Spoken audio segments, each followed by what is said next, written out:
Opa Racers, ¿qué tal? ¿Cómo estáis? Bienvenidos un día más a este canal. Hoy os traigo un vídeo muy pero que muy interesante, 100% centrado en por qué la nueva BMC Speed Machine es una bicicleta rompedora, una bicicleta optimizada hasta el más último detalle para conseguir un objetivo concreto, que es ser lo más rápido posible.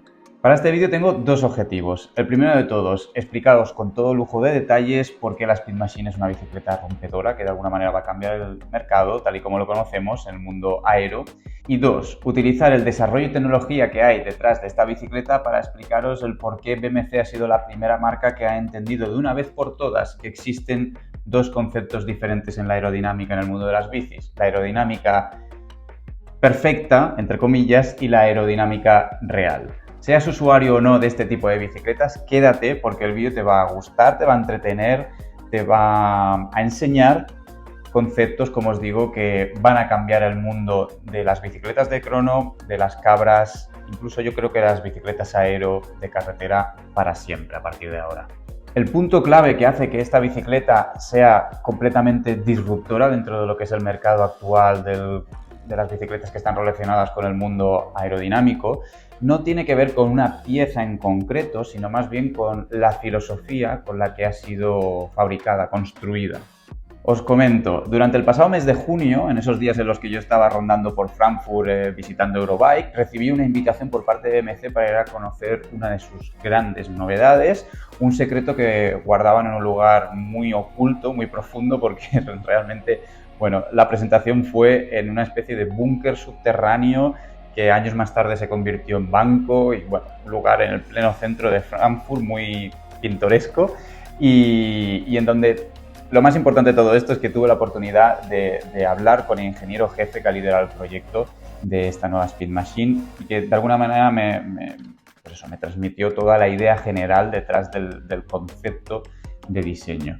De hecho, estoy convencido de que cuando os transmita esta idea de diseño, de concepto, es tan obvia que os pasará lo mismo que me pasó a mí, que es cómo esto no se le ha ocurrido a alguien antes.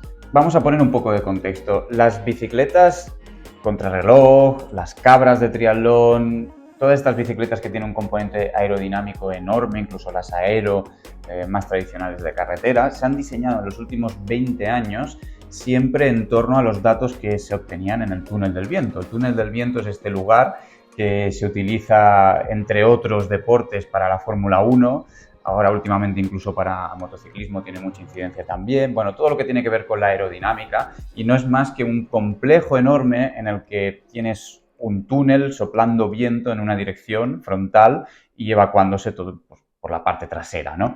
Así que cada vez que las marcas de bicicletas han utilizado este aparato para construir los conceptos de sus bicicletas contrarreloj, las han creado en torno a una aerodinámica perfecta, en el sentido de que el flujo de aire normalmente era constante, siempre venía desde la misma dirección y al final lo que se buscaba, que es el frontal, la dirección, digamos, de cara, y entonces lo que se buscaba con los diseños era que las bicicletas contrarreloj fuesen lo más optimizadas posible en esa lucha contra el viento de cara.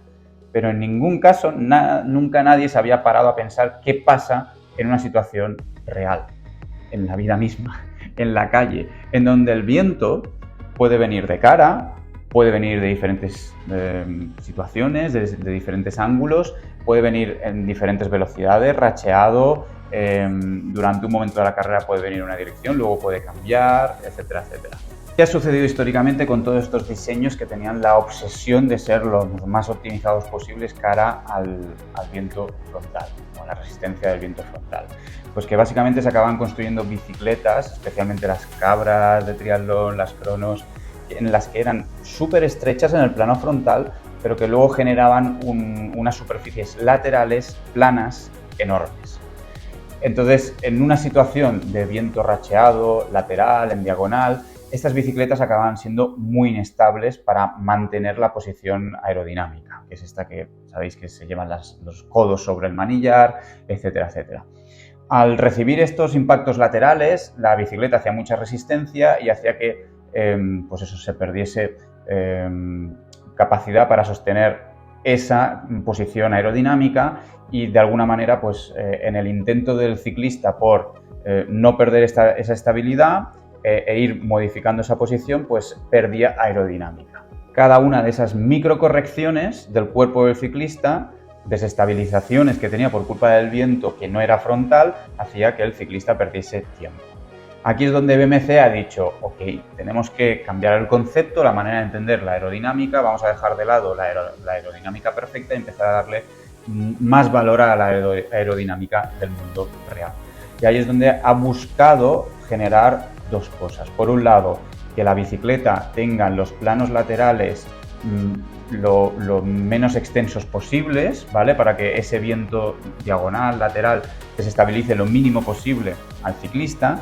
Y por otro lado, que existan apéndices, zonas de la bicicleta que redirijan los flujos de aire para precisamente ayudar al ciclista a estar lo más estabilizado posible y mantener, porque aquí sobre todo la lucha es mantener esa posición aerodinámica durante el máximo de tiempo posible. Y para eso hacen falta dos cosas, bueno, tres. La primera es esencial, que es estudio biomecánico, que el ciclista esté habituado a esa posición, la haya entrenado, etcétera, etcétera. Pero que tengan que ver con la bici, tiene que haber una, que sea la bicicleta cómoda, que al ciclista le permita estar mucho tiempo, en el caso de los triatletas, durante 4, 5, 6 horas, si es un Ironman, en esa posición aerodinámica el máximo de tiempo posible de manera estable. Y dos, que la bicicleta se desestabilice lo mínimo posible con vientos que no sean frontales, para conseguir siempre ese objetivo de mantener esa posición aerodinámica máximo tiempo posible. De esta manera, BMC lo que ha buscado ha sido construir la bicicleta más rápida posible en el mundo real y no solo en el túnel del viento. Hay que decir, y esto es muy importante, que esta BMC Speed Machine está bajo el reglamento tanto de la UCI como de la Federación Internacional de Triatlón, con lo cual los ingenieros de BMC han tenido que buscar esos claroscuros del reglamento, especialmente el de la UCI, que es muy restrictivo, para poder colocar esos apéndices. Como ejemplo tenemos esta especie de aleta de tiburón invertida que se encuentra justo debajo de la dirección, digamos ya en la horquilla, y que sirve una vez más para canalizar el aire de una manera concreta y no solo hacer que la bicicleta sea más aerodinámica en el frontal, sino sobre todo guiar esos flujos de aire y hacer que la bicicleta sea más estable. Aquí no se buscaba que fuese más rápida con esta aleta, sino que fuese más estable. La bicicleta está llena de estos pequeños ejemplos, la manera en la que están trabajadas los tirantes traseros, la manera en la que están, la forma que tienen los anclajes de la rueda en la horquilla, en la rueda delantera. Hay que decir que las mejoras no acaban aquí, también han conseguido desde BMC reducir respecto al modelo anterior 500 gramos en el cuadro, lo cual, bueno, es una mejora significativa, especialmente si el terreno pica hacia arriba. Se ha mejorado enormemente también la integración, no solo del cableado interno, sino también de todos aquellos objetos que van acoplados a la bicicleta, como el bidón con forma aerodinámica que sigue la forma del cuadro, de alguna manera genera un cadenado. Por otro lado también está el espacio reservado justo detrás de la tija del sillín para poder llevar herramientas, repuestos y demás, siempre pensando en la máxima efectividad aerodinámica. Y una mejora muy importante, especialmente para los triatletas que viajáis muchísimo con la bicicleta arriba y abajo, largos viajes por todo el mundo, tiene que ver con el hecho de que se ha simplificado al máximo el cuadro, consiguiendo que esté formado por tan solo 20 piezas. Esto por un lado quiere decir una mayor facilidad para desmontar el cuadro y volver a montarlo de la maleta, y por otro lado menor necesidad de repuestos o posibilidad de que se rompan menos piezas cuando se está viajando, etc. Importante destacar también que esta nueva Speed Machine es un paso evolutivo hacia adelante del prototipo que ya lanzó el año pasado BMC en conjunción con Red Bull Advanced Technologies, el área de diseño que se encarga del desarrollo aerodinámico del equipo de Fórmula 1. Hay muchos detalles que convertían aquel prototipo en una bicicleta muy avanzada, pero esta nueva Speed Machine tiene ese extra de desarrollo que se materializa en la propia aleta de tiburón invertida, los extremos de la horquilla en forma de torpedo. Además está 100% adaptada a las regulaciones tanto de la UCI como de la Federación Internacional de Triatlón. Los prototipos al final, al no tener que estar bajo ninguna federación, pues son libres de diseño, ¿no? Los ingenieros pueden hacer lo que quieran ahí con sus ideas, pero en este caso es un paso más adelante respecto a esa bicicleta que ya fue presentada el año pasado. Ahora bien, todas estas mejoras y toda esta tecnología tiene un precio que no es apto para todos los bolsillos. La nueva Speed Machine va a estar disponible en 3 modelos diferentes. El 01 Mode de 7.000 euros de precio de salida, el 01 2 de 11.000 euros y la versión de más alta gama, el 01 Limited, de 17.000 euros. Por cierto, sale a la venta en noviembre, os lo digo por si os da tiempo a ir ahorrando para haceros con ella. Hace apenas unas semanas, precisamente en un vídeo que grabé en Eurobike, os decía que no tardarían en llegar bicicletas tope de gama que con montajes de serie alcanzasen los 17.000 euros. Fijaros, no ha pasado ni el verano y aquí las tenemos. Ahora llega el momento de que puntuéis del 1 al 10 qué os parece esta tecnología, este concepto revolucionario de BMC. Sé que no es algo quizá tan tangible como una doble suspensión nueva o un sistema doble violeta, pero creo que de alguna manera va a romper con lo que se estaba llevando hasta ahora y lo que estaban desarrollando muchísimas marcas. Bueno, vamos a ver si el resto acaban copiando el concepto o siguen con la aerodinámica perfecta del túnel del viento. Dejadme por favor en comentarios qué os parece esta bici del 1 al 10. Nos vemos en los próximos vídeos, sed muy felices. Chao, chao.